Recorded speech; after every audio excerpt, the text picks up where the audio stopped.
Hey everyone, welcome to my channel. My name is Shannon. I'm the owner of Outsider Art Shop. I wanted to make a video today about pink wax. You can buy these sheets of wax in an assortment of thicknesses based on gauges that they have labeled in the box. And it's used much differently than typical blue or green wax that I've shown in my videos before. Here's one way that I use it to create designs. I first have my cutting mat out, my self-healing cutting mat that I used my X-Acto knife on. And then I put down some painter's tape. I used a couple strips of painter's tape to get a nice big surface to work with. And I drew out my design, which is this like starburst shape. The starburst is going to become a pendant for a necklace. So I am going to add a bail to it afterwards. And I'm also adding a bezel cup because I have a stone I'm going to set in the center of it. And I pulled out gauge 20 for this sheet of wax. It's just somewhere in the middle of the variety that this box comes with. You don't want to pick out the thinnest one for this part of the application of the pendant. You want something that is a little bit sturdy, so a little bit thicker. So all I'm doing here now is tracing the drawing that I made. It is pretty transparent, so I can see through to my painter's tape. And I have my X-Acto knife, and I'm going to start each cut of this star shape. And I'm making sure with my X-Acto knife that I am at a 90 degree angle with the sheet of wax. I don't want to have any type of angle with my X-Acto knife, or the edges of my pendant are going to be all different slants. And so it is very important to note that you can't file down this type of wax. It's too soft. So if you do need to adjust the edges, you have to do it only with heat. And you wouldn't want to do it with a high heat, or it just melts away into a puddle of liquid very easily. So just something to note, this is going to be very different from designing with blue or green wax because of the fact that we're not using files. So as you can see, I've started with the north and the south points and got those big ones out of the way.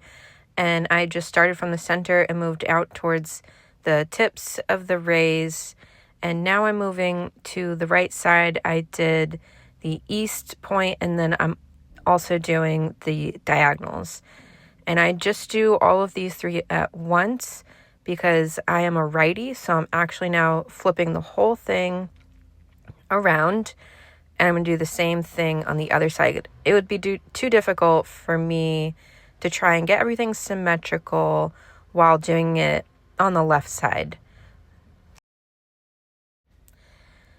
So do your best to cut symmetrically, and then you can, take away any little spots that you need to help with the symmetry. And then we're just going to peel away the whole background. Peel away very slowly so that you don't mess up the center of the star. If there's any spots that need a little recut, you may need to, so just do it slowly and then it will detach. And now you have your little shape. So I'm going to be adding a stone to the center of these, and I have two different ones I worked on. My end result that I'm going to show you at the end of the video is not actually this opal stone, but it's the one that's sitting on the desk, a blue one. But I have this Australian opal. So they were both flat backs, and that's what's going to work best here for this project. You can attempt to do a prong setting, or if you have a faceted stone, then you can try that as well, but you are going to have a much easier time doing a flat back and a bezel. So it's time to make the bezel cup, and as you remember, we used a medium to thick of gauge for the whole pendant. Now we're using a thin piece, so you're going to go up in gauge. You could even go to the thinnest one, and that's because when it's all set in metal, we're going to be pushing this over the edge, and if it's a very thick piece of wax, it's going to be thick metal, and then it's harder to set the stone. You'll have to do a lot of sanding and grinding down some of that metal, so it's easier to start with a thin piece so you don't have to do all that. So I'm just slicing out something that is going to be high enough to go around the edge of my stone and just be slightly over the dome. I honestly just eyeball this. You can use a caliber, but yeah, I just eyeball it, and then if I need to make it a little shorter, I'll take it away and make it shorter.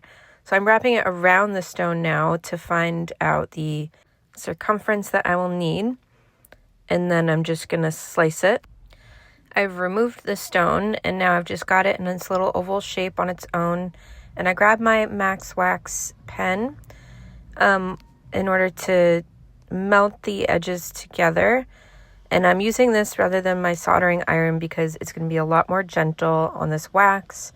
It only adds a very little bit of heat in a very precise area. So this wax also can just melt even with the heat of your hand. So I added a little tool, circular file in there, but the not file side of it. And I'm just kind of rolling to like get that nice shape. And then the wax sort of melded itself together a little bit. And I'm just going to add a little bit more help with this heat pen. So again, just go easy on it here. You don't want to overdo it. And once I've got it attached, we're going to now secure it to our pendant.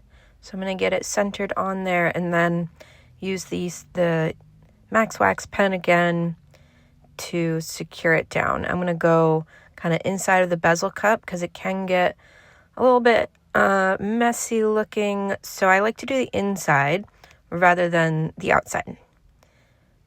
And then if the inside looks not so great once it's cast into metal, you can just clean that up with a ball burr, which you'd have to do anyway once you're setting your stone.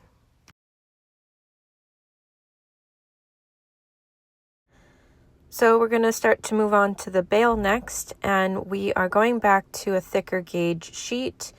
You do want some more sturdiness again with this one, so not the thin gauge that we used for the bezel, but back to the original pendant sheet of wax.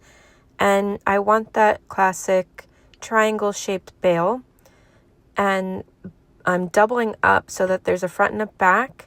So I'm basically cutting out a diamond shape that will be folded. So I am just eyeballing this again. You could draw it out right on your blue painter's tape and do it that way. So yeah, it's a mirror image. I just did kind of one side of the triangle, the front, and then I'm mirror imaging the back cut. And once I remove it, I will fold it and kind of pinch the two ends of the diamond together while leaving a nice big space in the bail for the chain to go through. And I even do a little test with my chain. I grabbed a tool to just open up that bail a little bit, give it a little bit of room. So now we'll get it set up and placed where I want it to be attached. So everything's kind of laid out, get it all straight, and then I just press down right at the top there to get the tip of the bail kind of smushed into it just with the heat of my finger. It almost melds it right together, but I want to add a lot more structure to that. With where it is now, if I cast it in metal, it'd probably just rip right off. So got to give it a little bit more wax. I grabbed my soldering iron for this part and a little bit of blue wax and just dropped a dot and then let it sit for about 20 seconds. Once it's cooled down, we'll flip it over and we'll do the same thing on the back and drop a nice little bead of blue wax right in the same exact spot. So we have a little thickness on the front and the back. So that's basically it for how I created this pendant, and next step is to get it cast in metal. So I chose bronze for this. Once I received it back from the caster, I did my whole finishing step, which I have a video on of my polishing and sanding and all that. And then I set my stone, and then I decided I was gonna have this on a chain, but I ended up finding some really perfect beads at the last gem show I went to. I got a strand of opal as well as these apatite beads. Let me know if you have any questions in the comments. Please subscribe for more jewelry making videos. I also do a ton of stained glass and sun catchers and DIY tutorials. So hope to see you guys in the next one. Bye!